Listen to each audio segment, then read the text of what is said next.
Vous savez que normalement, j'aime faire mes coupures de texte par chapitre entier. Ça me paraît plus simple, ça tombe bien, ça tombe pas bien, mais ça permet de mieux s'y retrouver. Exceptionnellement, c'est en fait la deuxième fois que je le fais depuis le début. J'ai mis une partie du chapitre que nous avons lu dans l'épisode précédent, donc c'est-à-dire la fin du chapitre 14, je l'ai ôté de l'épisode précédent sans vous avertir, je ne voulais pas vous paniquer d'avance, pour le rajouter aujourd'hui, maintenant. Donc ça veut dire que vous allez avoir la fin du chapitre 14 et la fin du chapitre 15. Pourquoi ai-je fait ça ? J'ai fait ça pour bien mettre en avant et faire ressortir la purification du lépreux qui vaut à lui seul et pour vous montrer l'enchaînement que nous allons avoir maintenant. Parce qu'en mettant la fin du chapitre 14, vous allez avoir la purification de la maison, puis le chapitre 15, on retourne sur l'homme et la femme. Donc si jamais vous faites attention, ça vous fait un très beau parallélisme.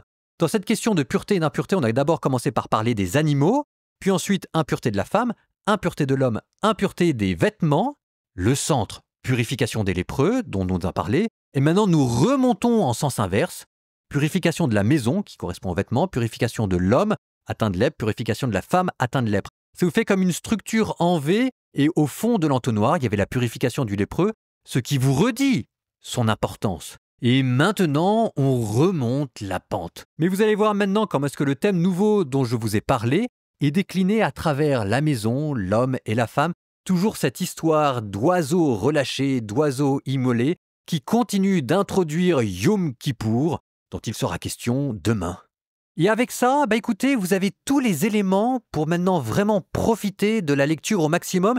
Ce que j'espère, c'est que ce Lévitique qu'on présente comme cryptique, et il l'est, mais en vous donnant tous ces petits indices et clés de lecture, vous commenciez à apercevoir l'histoire que ça vous raconte.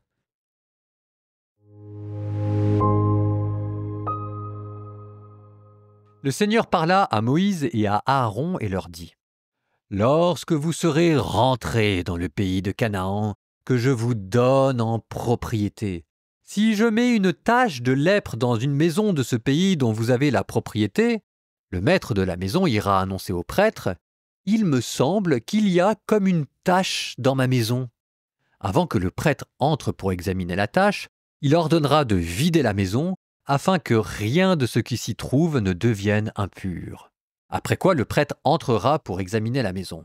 Et si, après avoir examiné la tache, il constate que cette tache qui est sur les murs de la maison forme des cavités verdâtres ou rougeâtres qui paraissent s'enfoncer dans le mur, il sortira sur le seuil de la maison et il la déclarera interdite pendant 7 jours.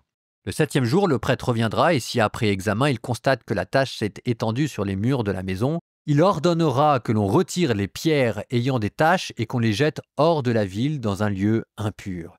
Puis il fera gratter toutes les parois intérieures de la maison et jeter les débris de crépi hors de la ville dans un lieu impur.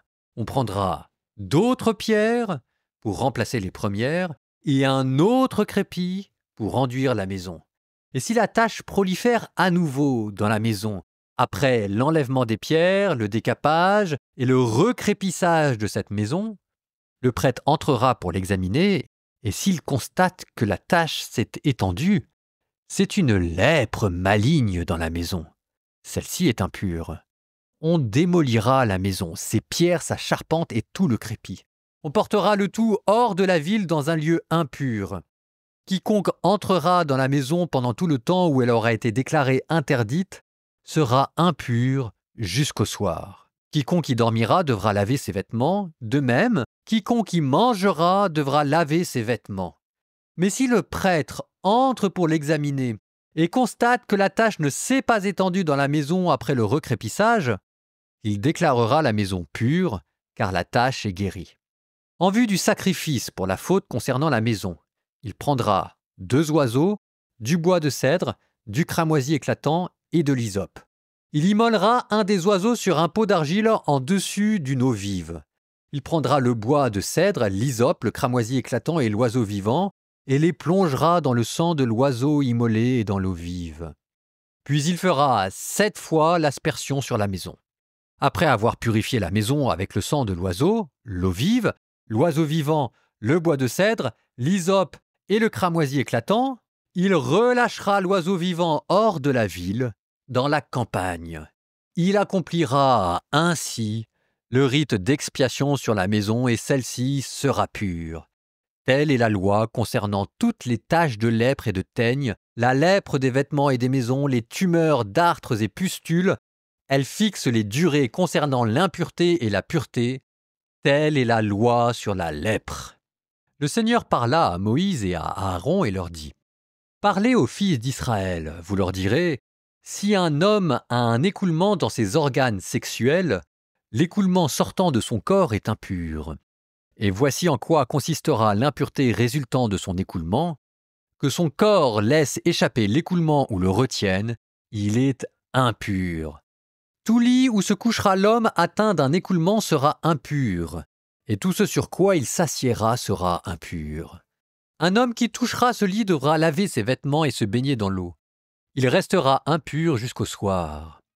Celui qui sur quoi que ce soit où va l'homme atteint d'un écoulement se sera assis, devra laver ses vêtements et se baigner dans l'eau, il restera impur jusqu'au soir. Celui qui touchera le corps de l'homme atteint d'un écoulement devra laver ses vêtements et se baigner dans l'eau, il restera impur jusqu'au soir. Si l'homme atteint d'un écoulement crache sur quelqu'un qui est pur, celui-ci devra laver ses vêtements et se baigner dans l'eau, il restera impur jusqu'au soir.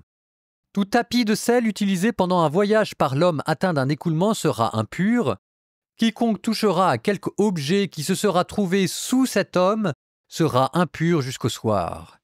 Et quiconque transportera un tel objet devra laver ses vêtements et se baigner dans l'eau, il restera impur jusqu'au soir. Quiconque aura été touché par un homme atteint d'un écoulement, sans que celui-ci ne se soit rincé les mains, devra nettoyer ses vêtements et se baigner, il restera impur jusqu'au soir. Le vase d'argile que touchera cet homme sera brisé, et le récipient en bois sera rincé dans l'eau.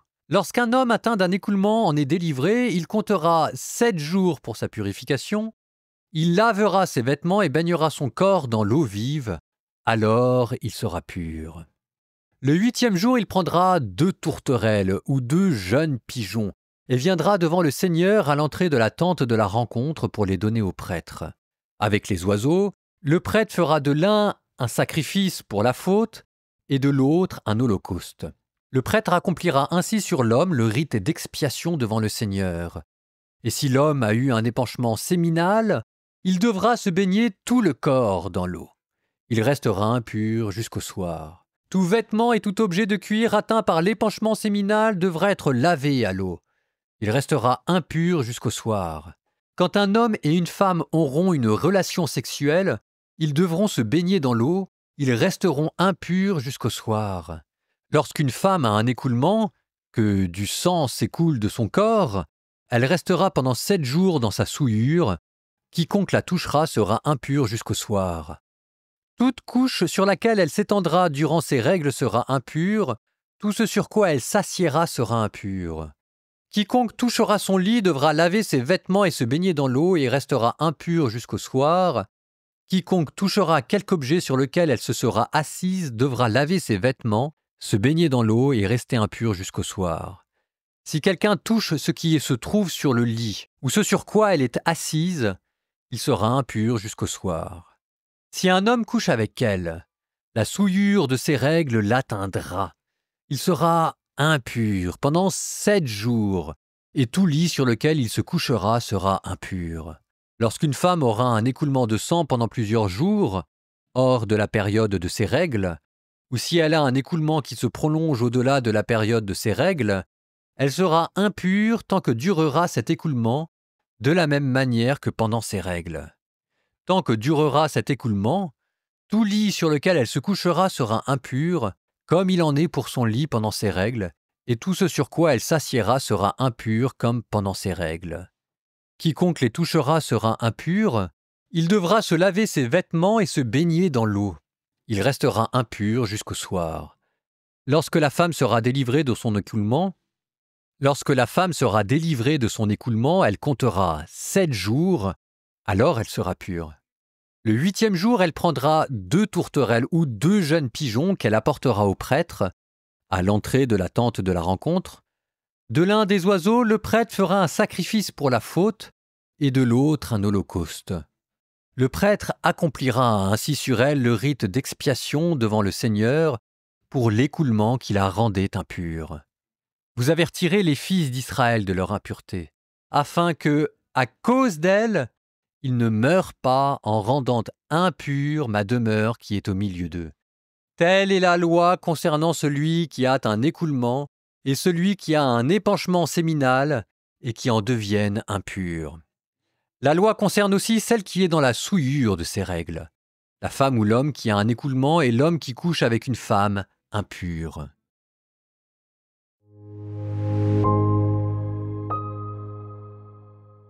Aujourd'hui, pas de commentaires. Ah non, mais je vous en ai déjà donné pas mal, hein. J'ai dit ce que j'avais à dire de plus intelligent dans l'introduction, je ne veux pas forcer mon talent. Je me dis que souvent je parle trop. Donc écoutez, à Dieu appartiendra le dernier mot. Au nom du Père et du Fils et du Saint-Esprit. Amen. Prière de purification. Seigneur Jésus-Christ, Fils du Dieu vivant, par ton précieux sang, lave-moi de toute impureté. Purifie mon esprit, mon cœur et mon corps de tout ce qui pourrait m'éloigner de toi. Éloigne de moi toutes les pensées, les sentiments, les influences qui ne viennent pas de toi. Par la puissance de ton Saint-Esprit, détruis toute force obscure qui pourrait me ronger de l'intérieur et remplis-moi de ta lumière, de ta paix, de ton amour, de ta sainteté. Et vous, que Dieu vous bénisse et vous garde, le Père, le Fils et le Saint-Esprit. Amen.